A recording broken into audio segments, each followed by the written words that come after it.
So let's talk about, I know we touched on it a little bit before, but why we're both doing what we're doing, why we're into this, and why we love it, and why we're so into it and involved with it now with SMP. For you.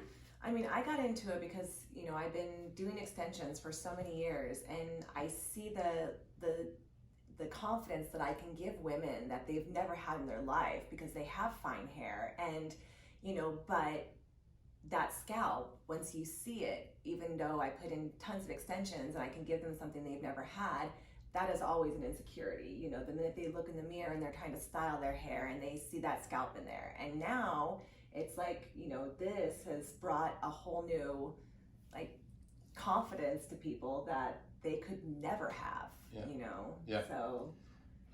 Same. So for me, you know, having gone through this myself for so many years, losing hair, losing confidence, not wanting to go to the gym or public places or wearing a hat or all the stuff I kind of talked about before, you know, it makes a huge difference now with a frame to my face. Instead of seeing, you know, the same skin color all the way back, now you see a frame, right? So for me, it made such a difference with my confidence. It got me back in the gym. It got me healthier. It got my mental state much better. I was able to go in public places again without always trying to hide it, you know, cover it up, fix it, hide it with a hat. Yeah, because of all that, I think it made such a big impact for me. And there are people I see that maybe it doesn't affect as much. For me, it did, you know, unfortunately. But fortunately as well, because I'm here now, right? And I'm passing that along. And so that's the number one reason I got into it, was I wanted to do the same for others. I wanted to still be involved with some kind of art, right? Like I was in my past. And yeah, make a change. I think as you get older in life, you want to be able to do some good. I may not be a doctor, right? But I'm doing what I can do to do some good.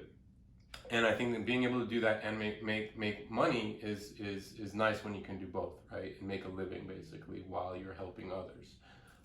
That's really been, you know, as I've gotten older, it's like, okay, this is important to me. You want to go home feeling good about what you do during the day. I guess when I was younger it was the same, but I think even more so when I'm older. And now when you see clients and stuff and you see that confidence that you give them, like, that's the best part. You go home like with that like high as well, the same high that they have, like you go home with, you know? Yes. And that's definitely where I want to be, you know? I want that. I want to be able to give that to people. I want to be able to give people that high again, you know? Yes, it's a great feeling, right? So few things, you see your work kind of progress through 3 sessions over time, right? And you see that change from completely bald maybe to completely full with a hairline, right? And you see that's number one. It's like, wow, I did that when it's done. Number two, actually this is probably number one, and the most important, is seeing their face and seeing that confidence in them and knowing that you've been through that so you can relate to them, right? So that's an amazing feeling. Yeah, when they walk out, they're your best friend now and they want to thank you so many times or hug you, right? And talk about it. And it's awesome. Like there's no better feeling. Feel that energy of theirs, you know? There's no better feeling. Chip. And, okay.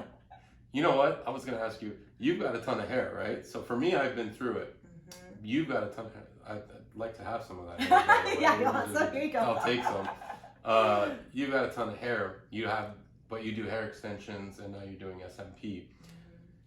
How can you still relate to people? Like, I'm always curious about that, where I can relate because I've lost my hair, right? Is there a way for you to relate? I mean, it's more for me to relate because I've been in the Las Vegas Strip doing hair for 20 years. So you have so many clients from all over parts of the world, and you see the difference in them when they don't have hair, or you hear their insecurities. They talk about it, they share it, they you know, with the hairstylist, they tell their most, you know, deepest, darkest secrets too for some reason. And that is one thing, like, you can see in people the lack of confidence from them losing their hair. They talk about it, they, you know, they express it in a way that is so heart-wrenching sometimes Yeah. when they can't do anything about it, or they can't, Yeah. you know, no matter what, it's like sometimes even those hair pieces on top, like they're too much for them. And so to be able to help someone on this level is Yeah. like amazing, you Yeah. know. And especially even transplants, you know, you've Yeah. been through a couple of those. Yeah. Like it's you can only get to a certain level. You Yeah. can only get to a certain thickness. You still have that sparse or those Yeah. holes in there, Yeah. or everything. And now here you are out all this money, and Yeah. you know, you have these scars that now you're insecure about as well. Yes. And you know, you still have a full, you know, crown back here that doesn't have hair. Yeah, So yeah, like, and you went through a whole surgery yeah, for it, now you get know? into that a little bit. Like, how did you go Yeah. from, you know? So the transplant, it's you know, and without knocking it too much, because it does help certain people, but Sure. it also doesn't help a big percentage of people as well, right? If you are bound to lose most of your hair, there's no way to take a little bit from back here and fill all of this up, right? It's just mathematically impossible. But yeah, surgery, cutting from ear to ear, right? Healing, you know, getting sewed back up, you know, having that scar. These are all, it's a lot more, it's just more intensive, right? Than just getting SMP, right? Which is pretty painless relatively to transplants. Yeah, I mean, it was not fun, and you don't know it really while you're in it. So when you first do it, you have hope that it's going to fill your hair, right? So you don't really know until much later down the line. I was in my 20s, I did it. It took me a year to recover and get the hair back and all that stuff for it to grow. And then I thought, okay, it helped a little bit, but I was still losing hair. And by the time I was 30, I was still bald, you know? So that's a big problem that I see with a lot of my clients is they've done 2-3 transplants, yet they're still here years later, right? Either the hair didn't take, or it wasn't enough, right? And now they need to cover their scars as well, because they have to shave their head because they've lost most of their hair. Right. So it's, unfortunately, a lot of people will still end up not satisfied with that procedure. You know, and there definitely, it works for certain people that have enough donor hair and don't have that much hair loss maybe. There are some cases, so in those cases, I think it's great. But in a lot of cases that I've seen here, obviously, it hasn't worked so well. So. And it's also great because you do want that, you know, SMP will also help cover the scars or do different things where, you know, that. Yeah. Or you can mix, right? Yeah. You can do density with SMP and the transplant, which we see a lot of as well. You know, another thing I was talking about, I see guys that I can relate to, but I've realized now, I've been doing this for years, that, you know, when I first got into it, it was just like, okay, I'm gonna help guys that are like me, you know, that's why I'm getting into this, or people with scars on the back of their head like me, or even people with alopecia that have lost most of their hair, right? But what I did realize now that I'm in it and I've been doing it for a while is there's a lot of women dealing with this, and which you know about, and that opened up a whole different section of people that I can now help, right? And I didn't really realize it until I started doing this. And over the years now, having helped so many women with density treatments, there's definitely a lot of women losing hair. And I see now that it affects them.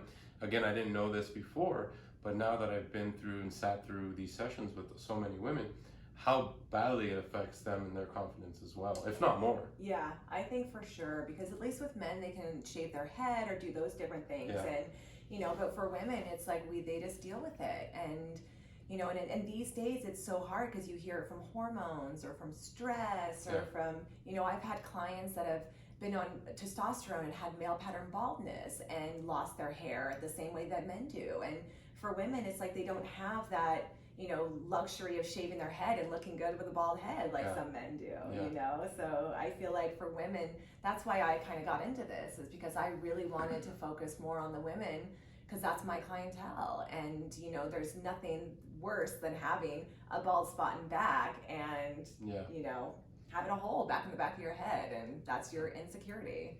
Yeah, I think that they all tell me the same thing, actually. It's, we can't shave our heads like you guys just shave it and you're fine, right? And that's true. Like, that hit home for me. I was like, wow, you're right. You can't shave your head. they have to use other techniques to cover it up, right? Makeup or extensions or whatever it may be. So, you know, why not add some density and tint the scalp a little bit and help, you know, it's not hair what we do, obviously, but it's going to help a lot. Yeah, it's like a camouflage, you know, it just camouflages that area to where it's not so pronounced. And so, like,